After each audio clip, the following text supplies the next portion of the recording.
So we're going to have a busy week this week with loads of cricket happening, and we're going to be bringing you everything that we possibly can on Cricket Fanatics magazine. So we're back again.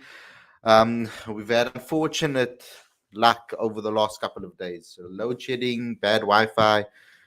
I wasn't feeling that great as well. I do get migraines now and again, guys. So I do suffer from them now and again. So all of a sudden, I'll get them out of the blue, and it can incapacitate me in some cases.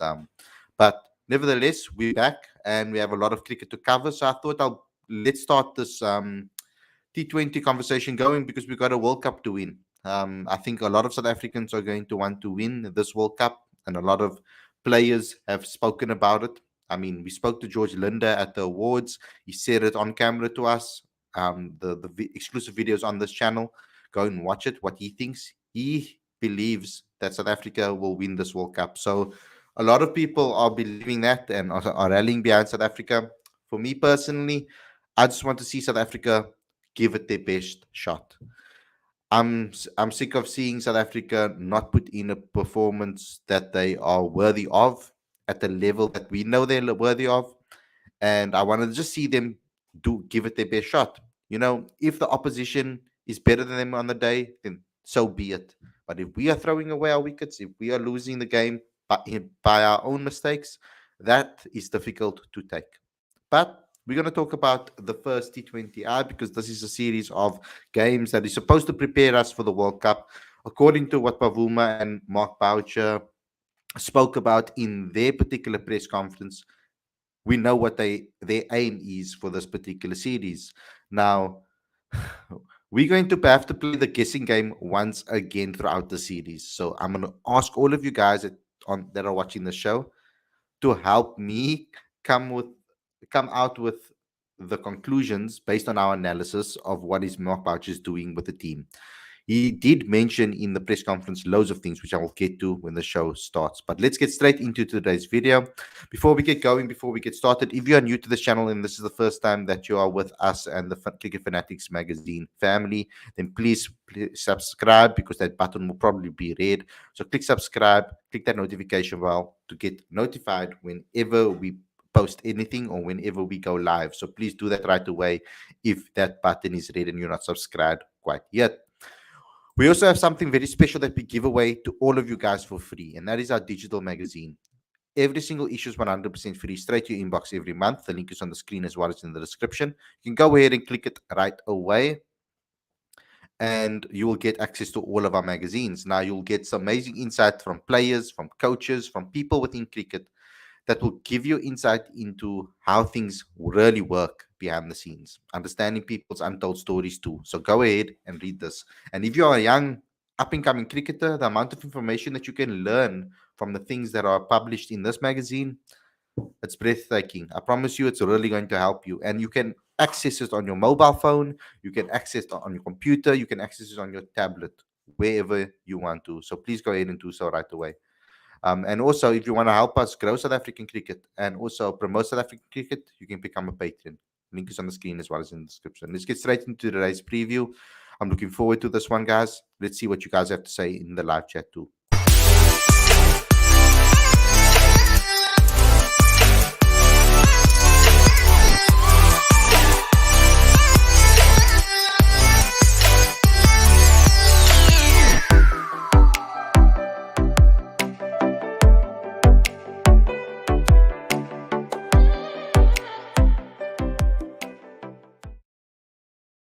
A very good evening. Welcome to Cricket Fanatics magazine. This is your daily show, your preview show. I'm your host, Khalid, and this is the show where we're going to be discussing with the fans, talking to them in the live chat, and discussing the first T20I against India. Now, it's supposed to be a preparation for the World Cup. We heard Mark Boucher and them speak quite heavily about the fact that they want to do things the right way, but they also don't want to give their secrets away. So they're going to be playing, I feel, a strategic game, and with all of us actually, because they're going to be picking teams, and I'm sure that there are going to be some selections during this T20I series that's going to be questionable for, and we're going to be talking about it before games or after games. So it's kind of a gamble for all of us.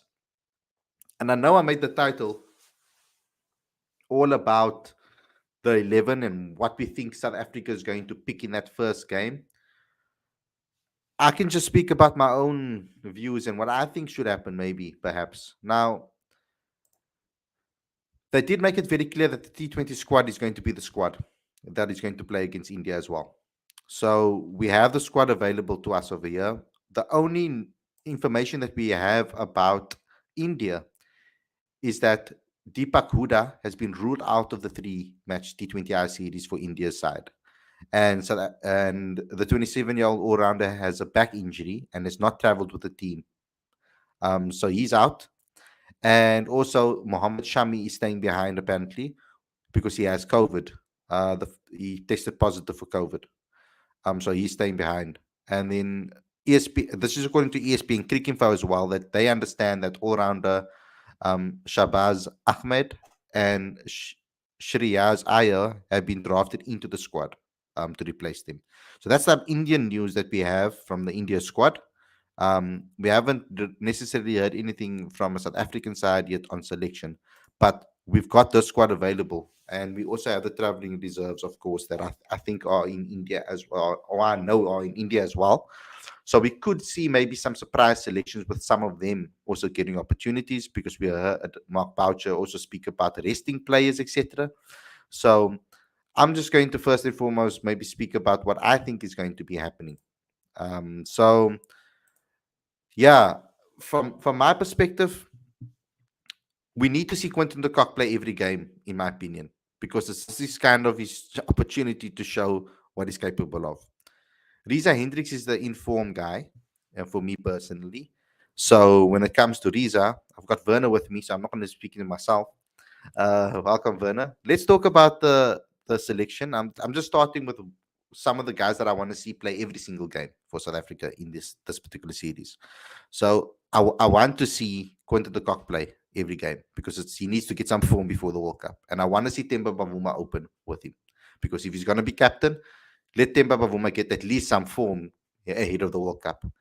Then at number 3, I want to see Riley Rousseau get the opportunity in some of the games or in one of the game, dependable on what is happening, if he's fit enough, whatever the case may be. They must just make the right decision on 3, and maybe they can rotate that decision with someone like Riza Hendricks, who has been in great form as well. So they need to make a decision over there for that number 3 position, and as well for that opening position because you know that Riza Hendricks is in form. But for me personally, the guys that haven't played yet, I think that it's time for them to get some game time. I'd rather have guys that are in form or have had some game time under the belt play than guys that haven't seen any game time. Then Aiden Markram, I think you could perhaps say that he could take a rest. Maybe he needs it. Perhaps Aiden does need a rest, and maybe that opens opportunity to play Riza Hendricks again and see if he can continue his form. That might be a stronger option because we know that Aiden he is currently in form with regards to the T20 game. Whether you play him 2 or 1 game, you could play him in none. That's also an opportunity, so we could see what happens with that position. But I do want to see Tristan Stubbs play every game. I don't want to compromise on that. That's for me. I want to see him play every single game. Um, and of course, then the 2 all-rounders. I think they should juggle between Wayne Parnell, Dwayne Pretorius, etc. Perhaps they will give Andile a game. Maybe they will. Let's see what happens with regards to him. But I want to see Bjorn Fortuin get an opportunity. I think that India is the perfect opportunity to show a different side of his bowling ability in T20 conditions. So I want to see what he does, perhaps. So they can decide what they're going to do with regards to the spinners. But I would like to see Bjorn Fortuin play, and then they can do whatever they want with the seamers. I'm not worried about with that. I'm not worried necessarily about our bowling attack. What I want them to do is to give guys I want everybody to be coming into this competition with confidence and believing that they can do the impossible. So, Werner, what will you do? That was my take before we get to the fans and what they want. Hi, Khalid. Um, I would probably try and play closest to our strongest team that we can. we only have these three games, and then of course the ODIs, and then a couple of warm up games, and then it's straight into the main part of the World Cup. So we don't really have a lot of time to tinker around too much. Um, I would probably try. Let's give me 1 second. Uh, Okay, that should be better. So, I'll try and say I'd probably stick with whatever they believe is the strongest side right now. I wouldn't try too many options. If they feel like they're gonna play just the one spinner in Australia, I'd probably go with the one spinner in this series. I don't think that's how they are going to go. They'll probably play Keshav and Shamsi. In terms of batting, it's a very, very tricky one right now because Riza Hendricks is in great form, but I also want to be playing Riley Rousseau at three. But with Temba back, he's going to have to slot in that top three, whether it be opening or batting at number three. So it does make selection very tricky right now. But if you look at it, Riley Rousseau three, Markram four, Miller five, Stubbs six, that is an extremely strong middle order and a very aggressive type of middle order that can really set us up for big scores or chase a lot of scores down. So Mm, it'll be, I think it will be a miss if we leave one of them out to try and juggle in Timba and Riza. yeah, So it's a very tricky situation right now. I guess it's yeah. a good one in a sense because Riza's in great form, so you don't want to be leaving him out, but you also don't want to be Hmm. leaving Riley out. So or whoever Yeah, might mess out in the end. So it's a very very tricky situation. yeah. I mean, for me, if I'm gonna pick a World Cup team in my best six, I'm not gonna lie. For me, it would be Quinton de Kock. It would be Temba Bavuma. I still believe that those two have a magical partnership. I don't know why and what it's in me, but whenever I see them together, I'm still gonna believe that. But those will be my two. Riley Russell will bat at three. Four will be Aiden Markram. Five will be David Miller. Six will be Tristan Stubbs. That's my top six. I personally, for seven and eight, I would personally like to see both Wayne Parnell and Dwayne Pretorius play. In Australia, that would be fantastic to have two all rounders, one lefty, one right, coming in. Both have good control. One has more pace. I just think it's a perfect blend. We can get two overs out of each, if possible. If you have other seamers as well that you're picking, or if you're gonna pick, I think you should go more. Only pick one spinner, and that's obviously for me personally going to be Shamsi, because he can create some magic somewhere when it's necessary. But I would like to see a 7-8 like that with both, and then they need to pick between Lungi, Andri, KG, Marco Janssen as well. Yeah, it's a lot of players that I think are. Yeah, I'm excited because Maharaj can bat too. I mean, yeah, but then you having two spinners, I don't think is the right move for Australia. But with regards to the batting, which I think is our weakest link, in normally, in other formats definitely, but in T20 I'm not so worried either because I think that we have a very powerful T20 lineup if we pick the one that I've just said. But based on what Boucher said in the presser, um, we know that he said he's going to try a few things, rest a couple of people, etc. And so, what do you think is going to happen, Werner? Is the question I'm going to ask you, not what you want this time. So I guess they'll probably give everyone a go and then try and play them in the ODI series to follow as well. The same type of guys. So I guess they'll probably one game they'll play both spinners. Maybe a game they'll play one of the spinners. One game they'll play both all rounders. One game they will play just the one all rounder. One game they might play Riza at three. One game they might play Riley at three. That type of switch ups might happen. But it is only three matches, so there's not a lot of time to play with. So if they do it, it's probably the way they will go. I'm hoping to see a couple of guys like Stubbs play all the games. He hasn't had that much international exposure apart from the England series. He didn't even bat in the ODI in the India series earlier. So I'd love to see him bat all of it. So it's as I say, it's a tricky one. So we'll see what they do. It's probably switching up the spinners and then Riley and Riza maybe, and then probably the two all rounders, one all rounder. That's what I presume they will do. Okay, so let's see what the live chat has to say today. I've been missing you guys, so I'm going to read a lot of your guys' comments out. Werner, if you see anything as well, just let me know, and I'll bring it up. If you want, if there's one that you want to specifically speak about that is maybe further back, I'm going to start at the bottom of here. Okay, so we've got Rousseau might be in the ODI side as well. So we haven't necessarily got a lot of information regarding that ODI squad and that side.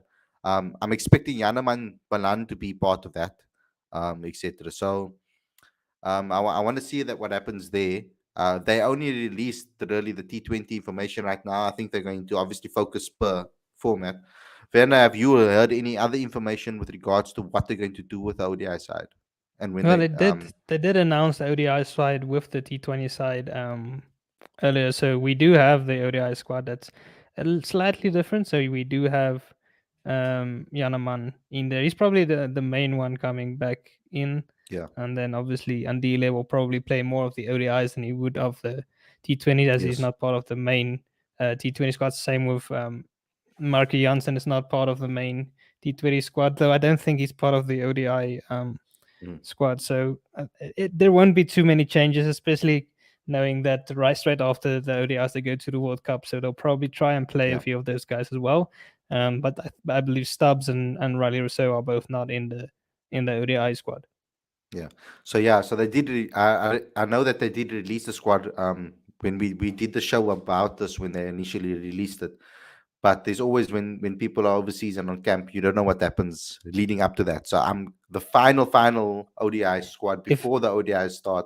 If anybody gets injured or someone gets COVID, for example, like happened with India now, we don't know what can happen. So we will talk about it closer to the ODI series. Let's talk about the T20Is for now. Try to keep that on track. Um, but let's move on from that comment. Lorenzo Riza would be a sacrificial lamb. It's interesting with Riza. We know how talented Riza is, and he's on unbelievable form currently. Um, it would be the fair thing to do would be to play Riza Hendricks in the games because he is the most informed opener and not play Temba Bavuma. But I can't see that happening with everything that has happened around Temba currently.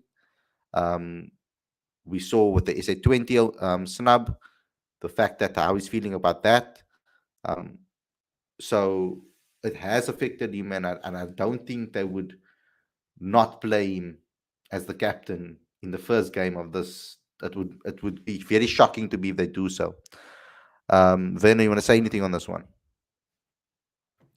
no, Okay, perfect. no, Now we can move on. We can move on. yeah, no. So I'm, I guess uh, if I have to say something, it's probably Bavuma will play. He will play all three games, and he will play the World Cup as captain, unless he springs a surprise on us himself. That is how it will be. So I think he should open with Quinny, and then we'll see if they do decide to pick Riza as well. Now we know Lorenzo's quite firm on this one. He says just drop Quinton. It's pretty simple. So he wants Not as Temba simple. Tempa and Riza can open. I would if this happened, I would actually move Riley to open so that we can keep the left hand right hand combination, and I'll play Temba Pavuma as three. That's what I would do if the situation happened. With Quinton de Kock gets dropped if he did get dropped, but I don't think this will actually happen. Your thoughts on this one? Then? Yeah, I don't think it will happen. And I think I've said on a previous occasion that it's not as simple as dropping Quinny, because if you're dropping Quinny, it's not really um, bringing a solution, as that means that Clausen will come in as well. And that means somebody else is going to have to drop out in any case as well. So you won't only drop Quinny, you'll also drop another guy, because if you want to then bring Riza in for Quinny, then that means you have to bring Clausen in for someone else. Mm. So it's not quite as straightforward. And then that means you have to switch up your order again, and then we see David Miller batting at 6 again or something like that. Yep. And this is the amazing thing about cricket. There's so many different scenarios that you can get.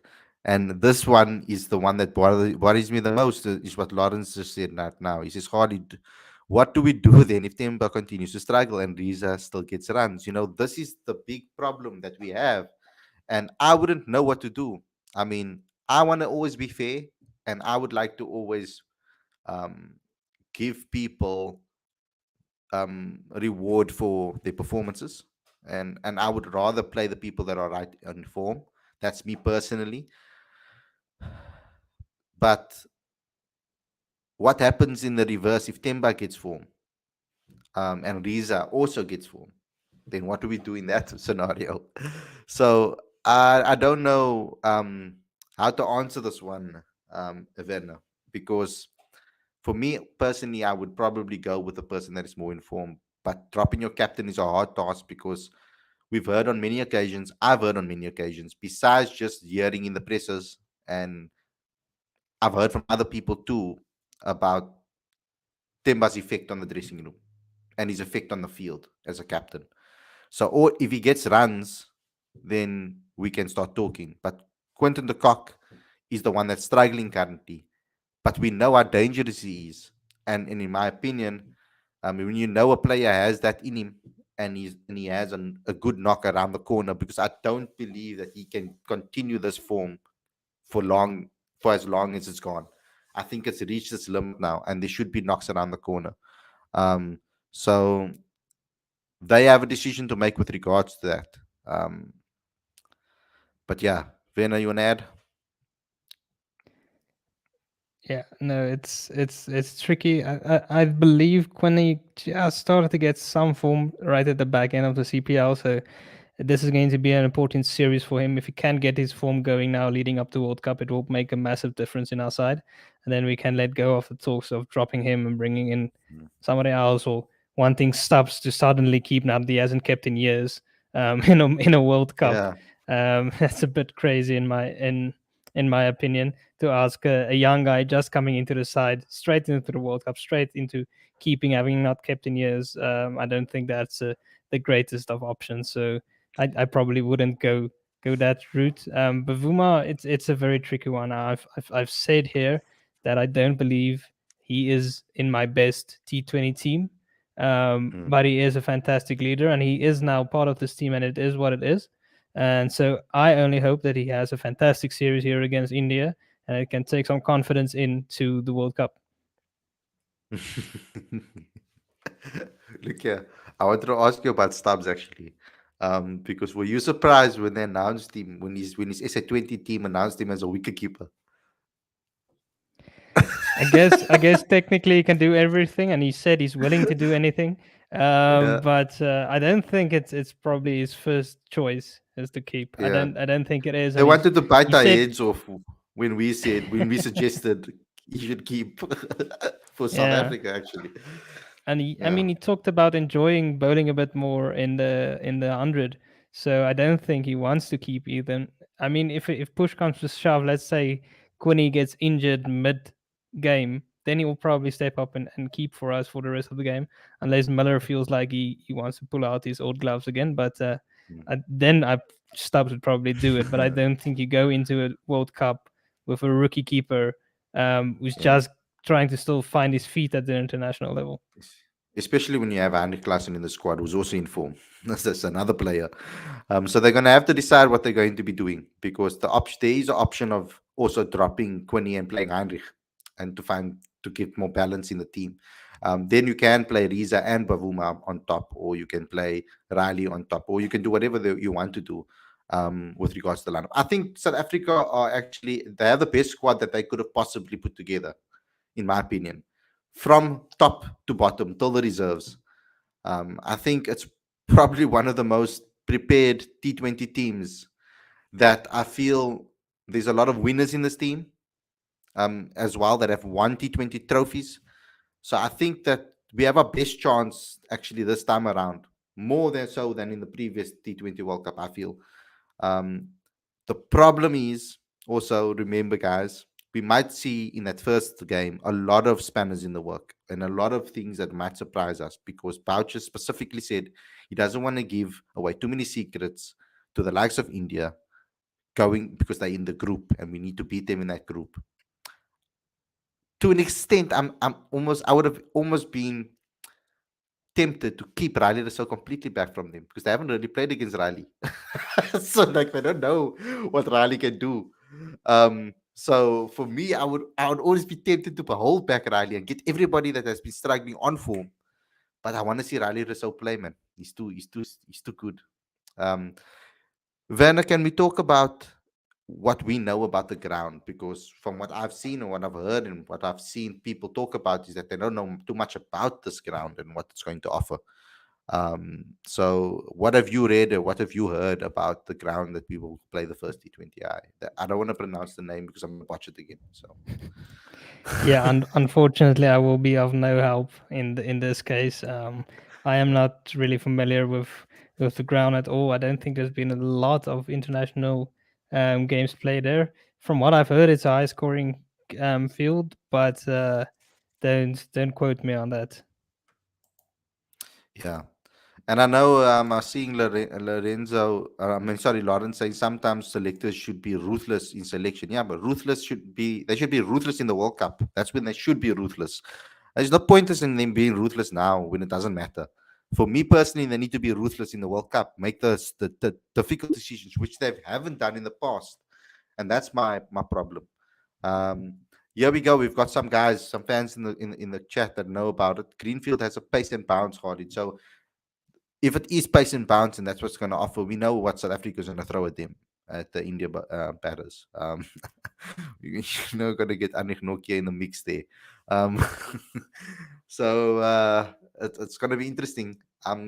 Someone saying that it's flat generally as well. So that's kind of contradictory in a little way, a little bit. Reminds me a little bit then of Centurion. Then there's pace and bounce, but it also can be flat and easy to bat on. So you can get little bit of both. Seeing that the game is going to be played in the evening, there might be dew involved, or whatever the case may be, or moisture. I don't know how it works in India in the evening. I haven't been there before, so you guys need to educate me on that. But we're saying it's a flat pitch generally. So based on that information that we've gotten in the live chat there, Werner, what do you think is going to be happening? Yeah, so from what I've heard, it's a pretty flat wicket. It's a high scoring wicket, and if it has some pace, it's usually conducive to fast batting as well for scoring quick Good for runs as both well. teams. Good So for for both both teams. teams, generally India loves to chase. They're experts at doing it, and you do get some dew usually. I don't know about that area specifically if it would be the same, but you can expect some dew usually in India. You see a lot of dew in the IPL when they go around with the rope and stuff like that. So I guess Yeah.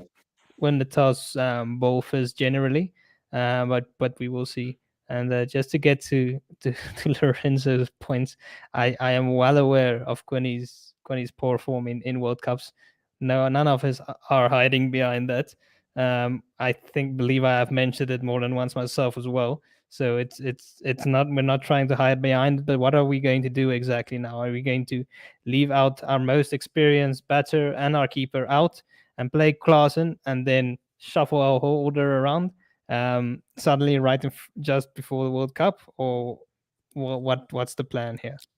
Yeah, I think you kind of need to decide: do you want an informed Kwani, or do you want to inform Riza, or do you want to inform Temba, or who do you want to be your openers? And based on that, that's who you select, because basically all of them except Riza is in form, so out of form. Sorry, so you need to decide: Quentin de Kock, Temba Bavuma, Riza. If they were all in form, who would you pick? And that's the person I think you should play, because I would rather risk it with the player that could you'd rather want in form and firing than with someone that is this only currently in form and then maybe goes off form in the World Cup. So that's also another a possibility that could happen. So you don't know in cricket. There's so many variables and things that could happen in cricket. So it's crazy. I think it's safe to say I'm not too worried about a bowling attack, including our two all rounders that we have there. Are you worried? I mean, I'm not. I think we have the perfect blend of bowlers actually, with what no matter who we pick, guys with variation, guys with control, guys with pace, guys that can change their lengths up, etc. So, yeah. Yeah, What's your thoughts on we, that? we no, we have a good bowling attack. I think it's going to come down to who are they going to leave out. because if you want to play both all rounders or you want to play both spinners, that means one of Lungi or Anrich is going to miss out. Now, I would personally play Lungi always. I feel he's probably our best T20 pace bowler. Um, his variations are still tricky to pick up for a lot of batters.